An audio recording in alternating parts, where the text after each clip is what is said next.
UDF-ന് ഭരണം കിട്ടിയാൽ മുഖ്യമന്ത്രി സ്ഥാനം അടക്കമുള്ള വിഷയങ്ങളിൽ ഹൈക്കമാൻഡ് പറയുന്നത് അനുസരിക്കും എന്ന് പറയുകയാണ് മുൻ പ്രതിപക്ഷ നേതാവ് രമേശ് ചെന്നിത്തല. വി.ഡി. സതീശനും KC വേണുഗോപാലും താനും അടങ്ങുന്ന നേതൃനിര നല്ല യോജിപ്പോടെ മുന്നോട്ട് പോവുകയാണ്. ശബരിമല സ്വർണ്ണപ്പാളി കേസിൽ തന്ത്രി രാജീവ് കണ്ഠരരെ അറസ്റ്റ് ചെയ്തത് ശരിയായില്ലെന്നും രമേശ് ചെന്നിത്തല പറഞ്ഞു. 24 ചീഫ് എഡിറ്റർ R. ശ്രീകണ്ഠൻ നായർക്ക് അനുവദിച്ച പ്രത്യേക അഭിമുഖത്തിലാണ് പ്രതികരണങ്ങൾ. നിയമസഭാ തെരഞ്ഞെടുപ്പിന്റെ പശ്ചാത്തലത്തിലാണ് രമേശ് ചെന്നിത്തല 24-നോട് മനസ്സു തുറന്നത്. UDF-ന് ഭരണം കിട്ടിയാൽ മുഖ്യമന്ത്രിയെ ഹൈക്കമാൻഡായിരിക്കും തീരുമാനിക്കുക. തിരഞ്ഞെടുപ്പിൽ വിജയിക്കുന്നതിനാണ് ആദ്യ പരിഗണനയെന്നും ചെന്നിത്തല. തെരഞ്ഞെടുപ്പിൽ ജയിക്കുക, അതാണ് ഫസ്റ്റ് പ്രയോറിറ്റി. മുഖ്യമന്ത്രി ആരാകണം എന്നുള്ള കാര്യം അതിനുശേഷം കോൺഗ്രസ് ഹൈക്കമാൻഡ് തീരുമാനിക്കും. ആ കോൺഗ്രസ് ഹൈക്കമാൻഡിന്റെ തീരുമാനം എല്ലാവരും അംഗീകരിക്കും. ഇതാണ് യഥാർത്ഥ സ്ഥിതി. NSS general secretary G. Sukumaran നായർക്ക് മുഖ്യമന്ത്രി പിണറായി വിജയനോട് എന്തെങ്കിലും ആരാധനയുണ്ടെന്ന് തോന്നുന്നില്ല. NSSന്റെ നിലപാടുകളിൽ അവ്യക്തതയില്ല.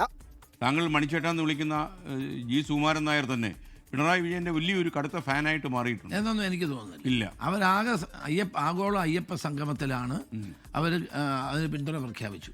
അവർ രാഷ്ട്രീയ നിലപാട് വളരെ വ്യക്തമായി തന്നെ പറഞ്ഞു, ഞങ്ങൾക്ക് രാഷ്ട്രീയത്തിലെ സമദൂരം തന്നെയാണ്. തന്ത്രിയുടെ അറസ്റ്റ് അനാവശ്യമായിരുന്നുവെന്നാണ് തന്റെ അഭിപ്രായം.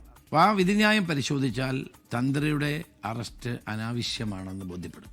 40 ദിവസം എന്തിനാണ് ശബരിമല തന്ത്രിയെ ജയിലിലിട്ടത് എന്നുള്ള മറുപടി പറയേണ്ട കാര്യമാണ്.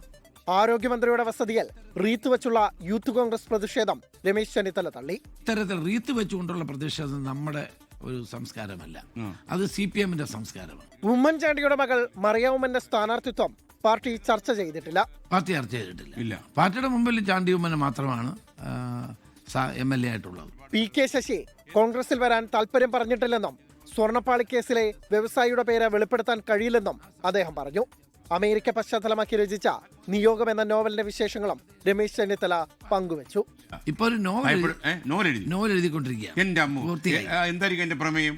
അതുപോലെ പ്രണയം അങ്ങനെയുള്ള കാര്യങ്ങളായിരിക്കും? അതോ രാഷ്ട്രീയ രംഗത്തെ? രാഷ്ട്രീയമല്ല, അല്ല. അമേരിക്കൻ ഒരു പശ്ചാത്തലവും ഇന്ത്യൻ പശ്ചാത്തലവും പണ്ടേ നിങ്ങൾ എഴുതൂ. അല്ല, മലയാള മനോരമ ബുക്സ് പ്രസിദ്ധീകരിക്കുകയാണ്. അവരുടെ പ്രീ പബ്ലിക്കേഷൻ പുറത്ത് പറഞ്ഞിട്ടില്ലല്ലോ ഇതുവരെ ഇങ്ങനെ ഒരു നോവൽ എഴുതുന്നുള്ളത്. നിയോഗം എന്നാണ് എന്റെ പേര്. നിയോഗം പുറത്തു വരും? ഈ മാസം മാർച്ച് ഫെസ്റ്റിവൽ. ആരുടെ നിയോഗമായിരിക്കും അതിലുള്ളത്? അത് വായിച്ചിട്ട് പറഞ്ഞു. അതിപ്പോ ഞാൻ പറയുന്നില്ല. News desk 24.